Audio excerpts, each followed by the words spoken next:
This next recipe was hands down the #1 fan favorite. Chicken, artichoke hearts, aged cheddar cheese, good Cuban bread. It's simple, it's easy to make, but it is so delicious. We call it the artsy chicken sandwich. Let's just get into it. Right off the bat, make sure your oven is preheating to 350 degrees while we take care of our chicken.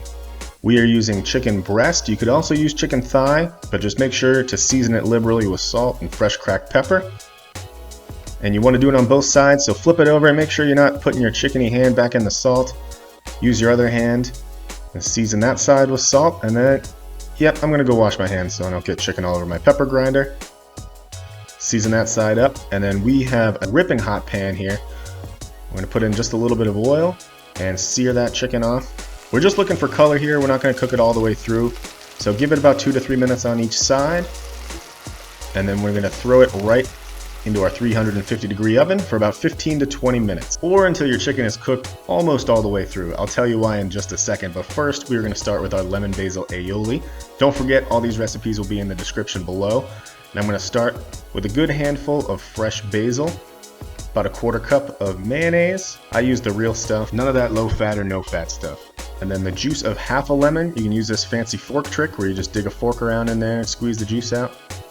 Then to that, we're going to add some fresh cracked pepper, a couple good pinches of salt, and then using your small food processor, just go ahead and blend that up for about 15 to 20 seconds until it's nice and smooth. You should end up with something that looks a little like this. Now 15 minutes have gone by, our chicken is done, so I'm going to set it down on a cutting board and then just walk away. Just walk away. So a couple things at this point. One, make sure you wait at least 20 to 30 minutes before slicing into this. This is very vulnerable right now, and there's a lot of juices moving around in there. If you slice it right now, you're gonna have all those juices just on your cutting board, and you're gonna be left with dry chicken. Second thing, if you're cooking this to make it today, cook this all the way through, 165 degrees, wait 20 minutes, slice it, and then when we reheat it, do it on low heat. If you're doing it for the next day, I like to undercook it a little bit, because when you reheat it in the pan, it's gonna cook the rest of the way through and not overcook. But you do whatever you feel comfortable with. Mine is cooked to about 150 degrees. I'm gonna let it cool, slice it, and then use a slightly higher heat when I reheat it. Now that this is cooled, this is exactly what you want. It's got barely any pink, but it's super juicy. You're gonna wanna get yourself a good hoagie roll. We used to have the most amazing Cuban bakery that we would go to every morning, get our bread fresh for the day. Try to find a good bakery by you. Try to avoid grocery store bread. It's just gonna have a lot of preservatives in it, and when you're dealing with such few ingredients, quality really makes a difference. What you're looking for is you want a bread that's not too crumbly. You want something with a little chew to it, so like a nice Italian hoagie roll would be good. Something you would get like a cheesesteak on. That's the kind of bread you're looking for. I made this Cuban bread.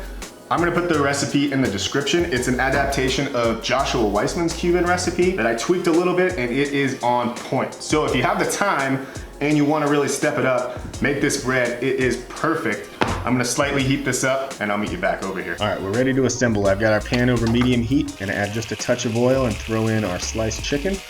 And let that cook for about a minute or two on each side just to warm it up.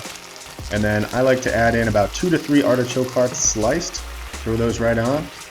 Give it a good mix, and then add a nice handful of your cheddar cheese, and then throw on a lid just to help that cheese melt.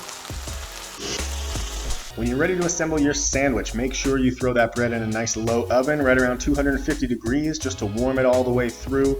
Or you could cut it in half and toast it cut side down, but you want to make sure that bread is nice and warm. And then generously, and I mean generously, lather on that basil aioli onto both sides of the bread.